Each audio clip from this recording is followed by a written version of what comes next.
You hear about people selling $10,000 or $20,000 websites, but they never say how they sold them. They don't say where the lead came from, and they also don't say the inner communications that happened before the sale actually completed. So that's exactly what I want to do. I want to share with you how I sold a $20,000 website and everything that led up to the official sale. So back when I started in 2019, 2020, I was doing a lot of work off of Upwork. I wasn't actually applying to a lot of projects because I had a top rated status and also 100% success rate. So one Friday afternoon, it was about 2 p.m., a business ops and strategy manager at a company reached out to me and said, hey, we've got a project for you. We've got a website that's about 75% completed, and we want you to take it the final 25%. So I replied, I said, hey, I'm interested in the project. I'm available over the next 5 days as you need. I understand it's a tight deadline. I was recently accepted to the Webflow Experts program. Here's my company portfolio, that sort of thing. I also said, hey, can you give me a rundown of the project details so I can know a little bit more about it? This was super helpful in actually getting a reply,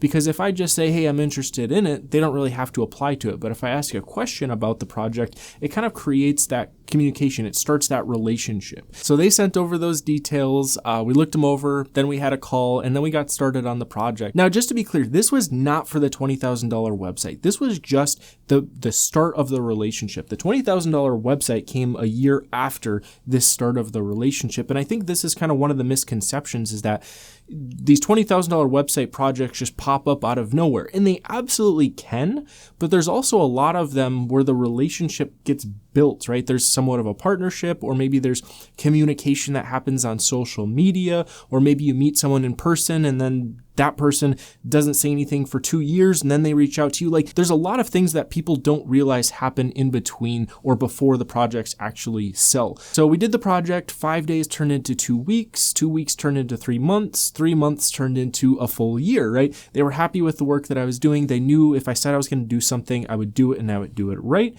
And so a year later happens. The business ops and strategy manager reached out to me and said, hey, let's hop on another call. And he said, I just want to let you know what's going on at our company. We are going through another round of funding, and we're going to refresh our website. It's going to include a design and a Webflow development. And he wasn't actually offering anything to me. He was just kind of keeping me in the loop. And he said, yeah, we're not really sure what's going to happen here with the design and development. You know, we may hire out to just someone else to do all of it. We may hire someone to do design and you do development. We'll kind of figure that out as we go, but we just want to let you know what's going on. And I was super thankful for that. So we ended the call, work continued for a couple more weeks, and he said, hey, can we hop on another call? And he said, hey, can you send over a portfolio and a proposal for the project, both for design and development? Right now, we're thinking someone else is going to do the design, and then we might hand off the development to you. We're not really sure. We're still getting prices, that sort of thing.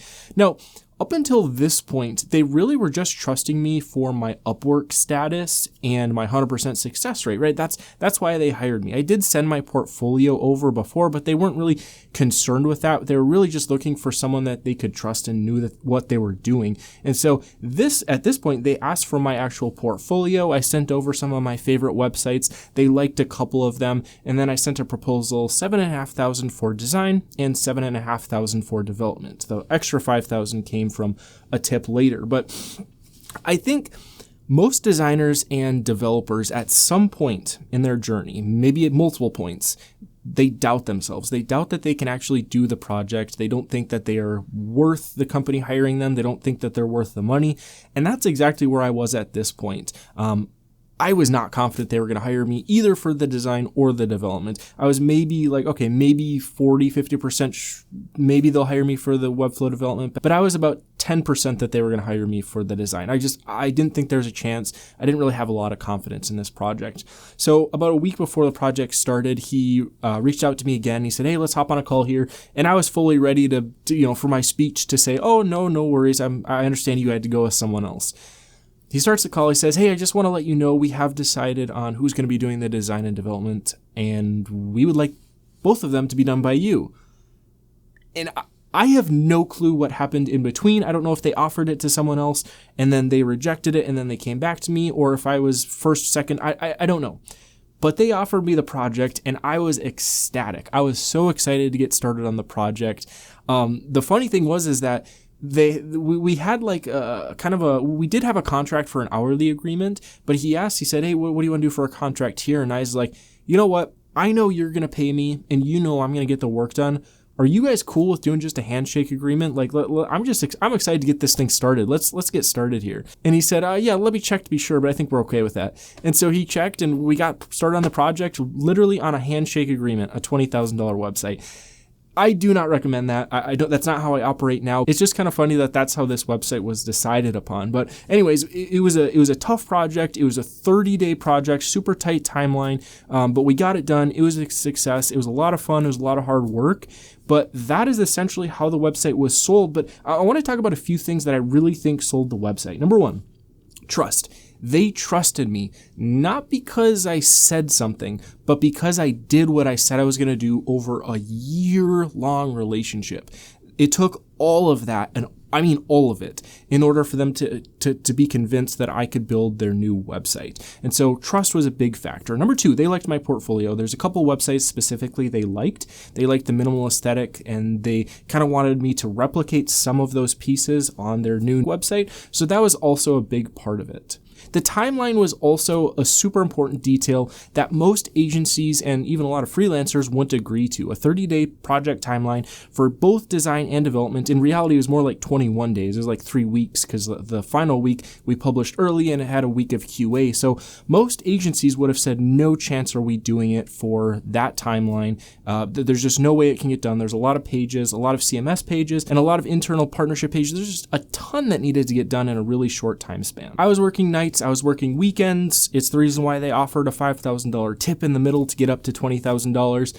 It was a tough project, and most agencies would not have been able to complete it in that time span. I had to be fully available during that time. I lost a little bit of sleep, but it was fully worth it. And then lastly, I just want to talk about some under the surface reasons why I think they hired me that not many people like to talk about, but it is really a big reason why people hire web designers. Number one, I was saving the company money. Yes, they pay me $20,000, but like I said, agencies and other freelancers probably would have charged a lot more for this. And so $20,000 may seem like a lot to some people, especially new designers or developers. It was really actually saving them money. Number two, I was saving their internal engineers and product designers time. They have things that they need to focus on within their actual product. And so outsourcing the marketing website saved them time, and it helped them focus on the things that really matter in terms of the product itself. And I think the engineers and product designers were really happy with the fact that they could maintain focus on the product. Number three, it's the peace that CEOs, business owners, and marketing managers can have knowing that the website's going to get done and it's going to get on time. Peace